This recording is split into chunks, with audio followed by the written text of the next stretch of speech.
Good morning. What a privilege for me to be able to introduce Congressman Brian Mast.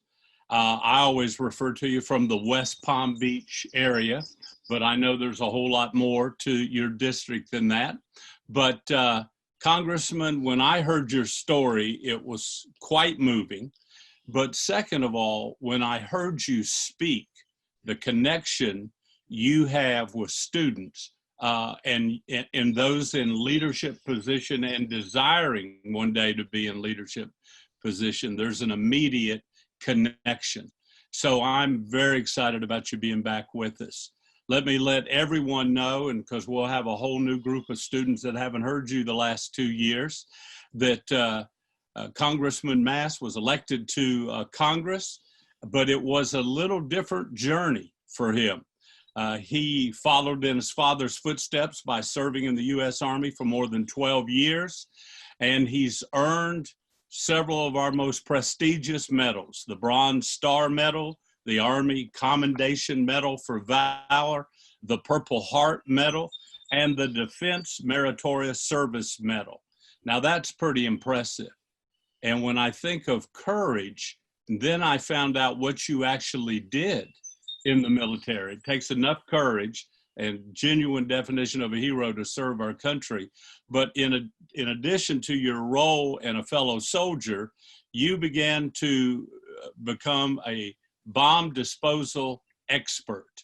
And all those stories we hear and all the things that go through our mind, you lived that for the safety of your men.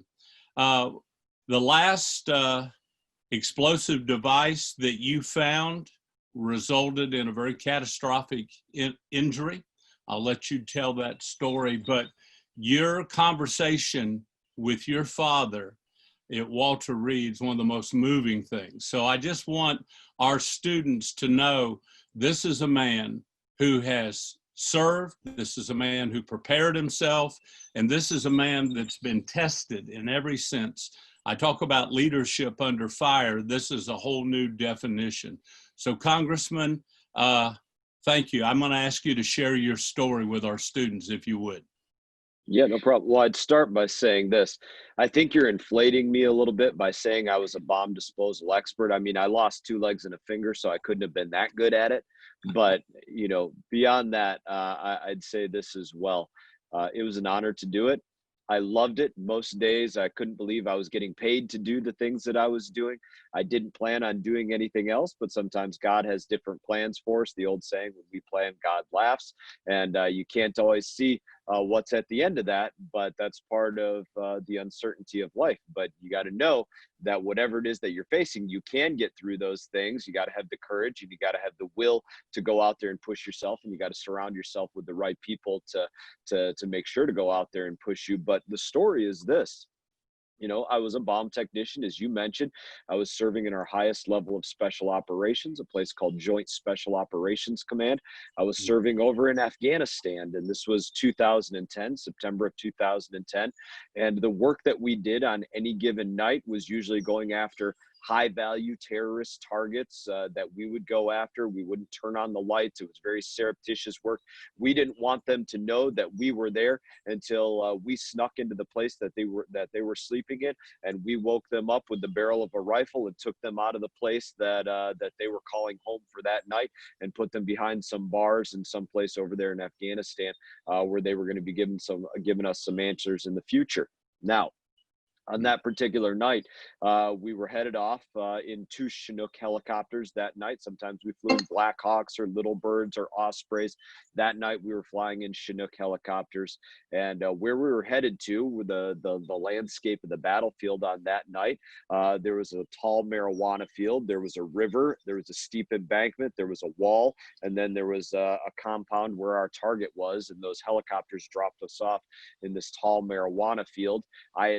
I was tasked with leading and clearing the way from there to where our target was. Now, anybody that has any sense about military tactics, as you're going across these battlefields and you get across rough terrain and places where it's really difficult to get through, but maybe there's only one place you can get through, you realize that a place like that is kind of a choke point. It's a hazard. You might get ambushed or booby trapped, or maybe have some kind of landmines or something in the area. And this was no different in an area that we had to traverse there across a river. Now, the rivers in Afghanistan, they're gross. They quite often double as sewage, so they're not necessarily fun to go through. And this river that we had to cross, I told my guys, it's probably booby trapped or mined. Let me take a look. And I got down on my hands and knees. I started to look for batteries, wires, disturbed earth, trip wires, things like that. I didn't find or see anything. I went to the other side of the river to do the same thing. My men, they're providing overwatch for me to make sure nobody was going to put a round in me while I was trying to look for these explosive devices on the ground. And I didn't find anything on the other side of the riverbank either. And I gave them the signal that I was going to forge ahead. And as I did, I found that explosive device that I thought was there somewhere. I didn't find it the way that I wanted to. It detonated beneath my feet. I probably stepped on it. It was probably a pressure plate that was connected to some batteries that were connected to a small blasting cap that were connected to a main charge of explosives. And when it detonated beneath my feet, I remember it very vividly. It tumbled me through the air, probably maybe 5, 10, 15 feet. I landed on my back. And when I landed on my back, you know, the wind was knocked out of me. I could barely breathe. My eyes were filled with all the dirt and mud that have just been projected from the ground up into the air in this plume of dirt and dust. And I'm trying to wipe all that out of my eyes. And when I'm doing that, I'm looking at my left arm. And all of the fingers on my left hand, they were broken.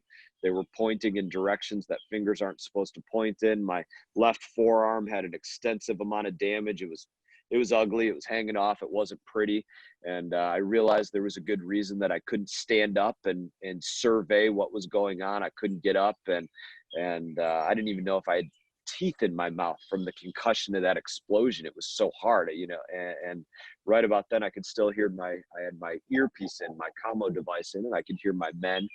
They were radioing up to all the eyes in the sky that were watching our mission. They were radioing up what had just happened. They're saying, EOD is hit, EOD is down. That was my call sign. And I knew that was me. That was my call sign. So I knew they were talking about me. In order to save me, save my life, keep me from bleeding out on the battlefield, my men had to put me through more pain. They had to be tough on me. And that more pain was they had to take tourniquets, and they had to put them on what was left of each one of my legs. They had to put it on what was left of my arm, and they had to wrench those down as tight as they could in order to keep me from hemorrhaging out. And that was probably the most physically painful thing that I can remember. But they did save my life. They loaded me up onto a stretcher. They called in a medevac helicopter. They got me on that medevac helicopter. And the most important thing that I can remember from that night, more important than the challenges that I was going to face or the damage that was done to me physically, was what my men said to me. And they told me that I was going to be okay. They gave me one last salute, and they told me that I was going to be okay. And I think that's the most important part of what happened that night. Well, man, I'm sitting here trying to wipe all the sweat off my face. You're the one who lived it, went through it, and just hearing you share that and thinking about what all our young men and young women went through and are still going through many parts of the world. But I just thought it was ironic. I'm sitting here, sweat pouring off of me, just trying to imagine what it was like. And there you are, cool, calm, and collected, who've gone through something that most of us can't comprehend. I have to be honest with you. Your Christmas card should be outlawed, because we look at it every day. I mean, it just captures the heart. The picture with you and your boys, and all of the last one I believe was you're both all in shorts, and you know, I mean, and there you are. And then my mind flashes to the first time you came to student leadership. You wore a custom-made suit, but it showed some interesting legs that you have, and you had a cane. But yet, when you walked out, you took the cane and you threw it to one of the young men on the front row who caught it. And then you went on and made your presentation. It's just your story is moving and powerful, and it just reminds us of the great price our men and women pay. And they should be obviously loved, respected, and taken care of when they get home. You came home, lot of surgeries, a lot of recovery time, rehabilitation, and wondering what in the world now. Take us to the Walter Reed story, if you would. That I think it speaks volumes about your relationship with your father, who was a military man himself, but also how you took that advice and what you did with it is, I know our students will never forget it once they hear it. Well, the advice was simple but tough. And at a very tough time, you're laying there in the bed and you don't know what the future is. You don't know. For me, with a lot of damage to my arm and now missing 2 legs above my kneecaps, and am I ever going to walk again? Am I ever going to throw a baseball with my kids? Am I ever going to be able to type on a keyboard again? There was a lot of uncertainty that I don't have now that I did have then. And the advice was, you can't let the best thing that you do be in your past.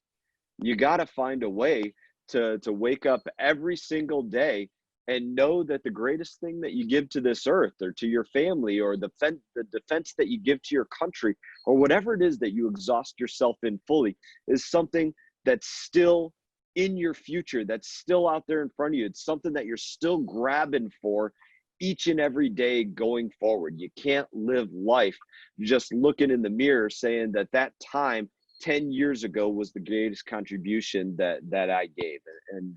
And that was it. And that's, wow, that's what you got to be able to say, whatever it is that you face.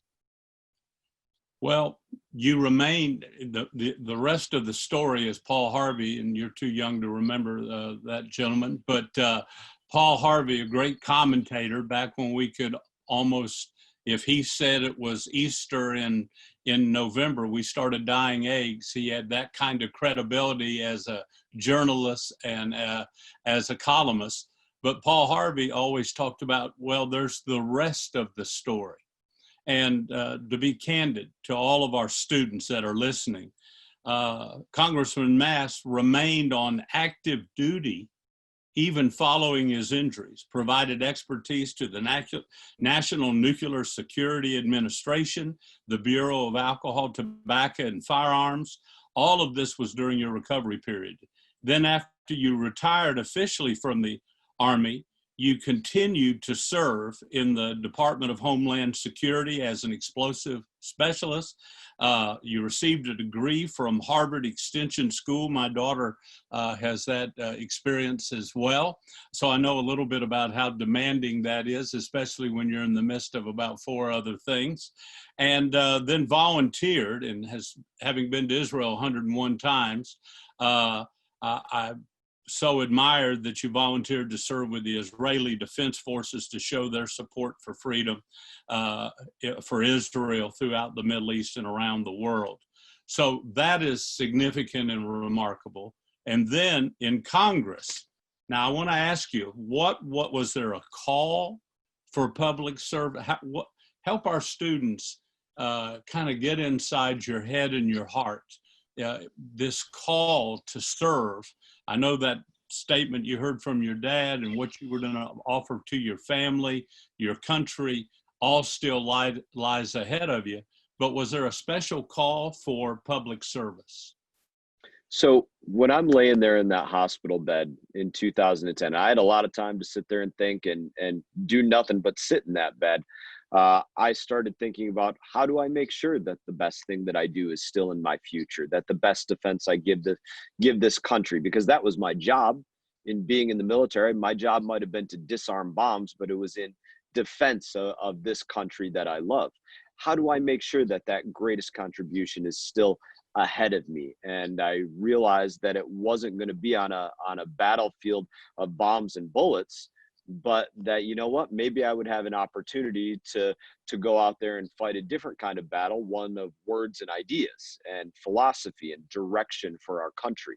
And so while I was laying in that bed, and my wife was there when I started talking to her about it, I said, you know what, maybe my next battlefield will be as a member of Congress. And so immediately, as I'm laying there trying to recover, I'm coming up with my plan of attack for how it is that I'm going to accomplish, get to mission accomplished on the next battle. And I at that time, laying in that bed, I came up with an approach. I said, well, you know what? If I want to make that my next battlefield, how is it that I'm going to get to that, to arriving to that opportunity? And I said, all right, well, number one, this will be a multi-year process. Number one, I just got to recover. Number two, I got to get out of this bed. I got to learn to use these new legs. Number three, I got to get back to work and just, make sure that my kids can look at me and know that regardless what happened to me, I'm not sitting on my butt, watching the world go by. I'm finding ways to continue on and get through the challenges that I face, regardless of what it is that I face. If I can't walk, then I use prosthetic legs. If I can't use prosthetic legs, then I use a wheelchair. If I don't have a wheelchair, I'll scoot around on my butt and my hands, but there's always a way.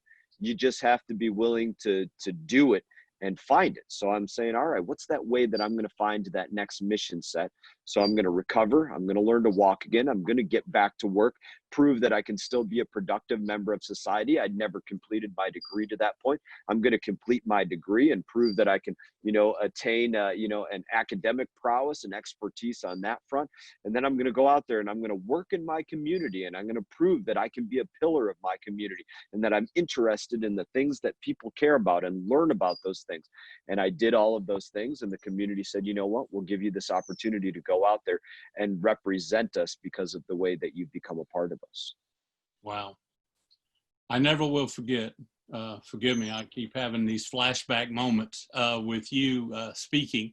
When you love students and devote your life to trying to prepare them for the future, and somebody comes in and they're a living example who's sharing very candidly and very straight. I love straight talk, and I think students do too. They admire that when you talk to them like they're adults. You said, now, some of you out there are feeling like, am I up to the task? Am I going to be able, what's going to be my role? And then, all of us have certain handicaps, and you made a statement about that you still have your most serious handicap. And it was kind of a shock, but your answer was so profound. Would you share that with our students? So, sometimes people will ask me, and maybe they ask it insensitively, maybe they don't. Life is really all about intent. Some people don't always know the right way to say things, but you shouldn't take offense to that unless they're meaning for you unless they're meaning to offend you, and then you can have a different kind of conversation. But sometimes people will ask me and they'll say, what's it like moving forward with handicaps that you never knew before? For me, it used to be if I wanted to climb a mountain with 100 pounds on my back, I just had to decide that that's what I was going to do that day, and that's what I'd go do. I don't have that same capability today. So what's it like moving forward in that way? And what I tell folks is this, and this is the truth. The handicaps, the two handicaps that I have today are the same two that I had before I lost 2 legs and a finger. And it's not 2 legs and a finger. The handicaps that I have today are, number one, do I have courage? Do I have the courage to be bold, daring, to step out on a limb, to be willing to try something that's totally uncertain, to be willing to go out there and have dreams and try to follow those dreams, even though they're in an unknown part of the world that's unsafe in the future. It's not the most safe direction for my life or the most secure. It's unknown. Do you have the courage to go out there and step out and be bold? That's a handicap that everybody has. And even if you've overcome it at one time or another, you continue to have that handicap with the next things, the next battles that the world might place in front of you in life, that you get to decide whether you're going to go fight them or not fight them. The second handicap is this. Do you have the drive, the fortitude, the grit, the determination to do every single thing that you can do to accomplish the dreams that you have the courage to have? People say it all the time that I did everything that I could, but you got to look in the mirror Mm. and really be self-reflective and say, did you do everything that you could? Did you work every hour that you could work except when you needed 5 hours of sleep? Mm. Did you go out there and sit in front of the TV for an extra hour or 2 hours? Or did you go and pursue your dreams? Did you go out there and party or do whatever? Or did you go out there and hustle and bust your butt and try to accomplish what it is that you had to accomplish or that you wanted to accomplish? You got to look in the mirror and you got to be honest about that with yourself, because those are the two handicaps that we all face. Do you have the courage to have a dream that's uncertain, that you're willing to go out there and follow? And do you have the drive and the determination to do every single thing that you can do to actually accomplish that dream and be able to say honestly that you really did everything? And those are the two handicaps that I faced before. Wow, what a message! Thank you for sharing that. I first heard of you in a dinner with some very, very close friends, 30-year plus friends, with Pastor Tom Mullins at Christ Fellowship, and then and Pastor Todd and Julie Mullins, and they all knew SLU, loved SLU, had been a huge supporter of SLU, and Pastor Tom looks across the table and goes, "Jay, why in the world are you've got one of the greatest assets for your students? Why aren't you using it?" And I said, "Well, I'm going to speak more. Don't worry. I'll do." No, he said, "I'm not talking about you, knucklehead." He said, "I'm talking about a man that our city's fallen in love with." And that's when I first heard about Brian Mast, Congressman Brian Mast. So obviously faith is a part of your life. It is. I am a Christian in practice. I'm very proud to say that I was raised in the church, went to Christian school, grew up going to catechism and singing in the choir. And that was something that helped take me through the challenges that I faced when I recovered. And there's a number of different stories that I could tell that I believe are divine intervention, well beyond coincidence, in my life that have to do with that time of recovery and even moving forward from that. But I guess the piece of it that I would share with you on that front today is I'll say something on miracles today. And I think there's a lot of people that they pray for miracles. They look at different situations in their life that say they need a miracle, or they're inspired by miracles that they've read about. And I'd ask you to go back and look at basically probably nearly every story of faith and healing and miracle that you could read in the Bible, whether it's in the Old Testament or New Testament, whether you're talking about a guy like David going up against a giant. I think about that one as a soldier, and it might read like a simple story, but as a soldier, I think about myself going to a situation of combat with somebody, the size of Shaq or greater, right? Standing in front of them one-on-one. And that was uncertain. It took courage, and you didn't really know what the end result was going to be. He had faith, but he still had to go out there and have the fight. It didn't happen with the snap of a finger. He had to go out, physically have the fight, probably get bruised up, maybe cut, maybe come away with injuries, you name it, but have the fight. Or you skip to stories like the New Testament, right? You could take any of the great miracles of Jesus. Let's take water to wine, right? Let's take water to wine. And you say, you know what? It might seem simple. He took water, he turned it to wine for this wedding. But was it simple? No, he still had to have people do the work. How do you know that? Well, he had these big drums that contained somewhere around 60 gallons a piece of the water that they had to fill up. And if you ever spent time in the Middle East or an old place, and you realize, well, they didn't just turn on the faucet back then.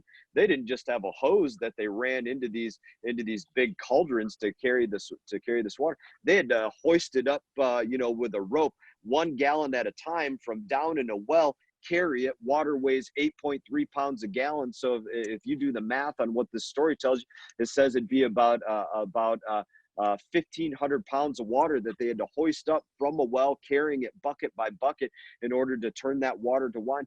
It took a lot of work. Or you think about, somebody, being saved that just wanted to touch Jesus and, have to tearing away the roof of a home to come in. Imagine somebody coming into your home, tearing away the roof to come see somebody in your house. The point of what I'm saying is that these miracles, they're amazing that we've seen happen biblically and that people seek out in their life.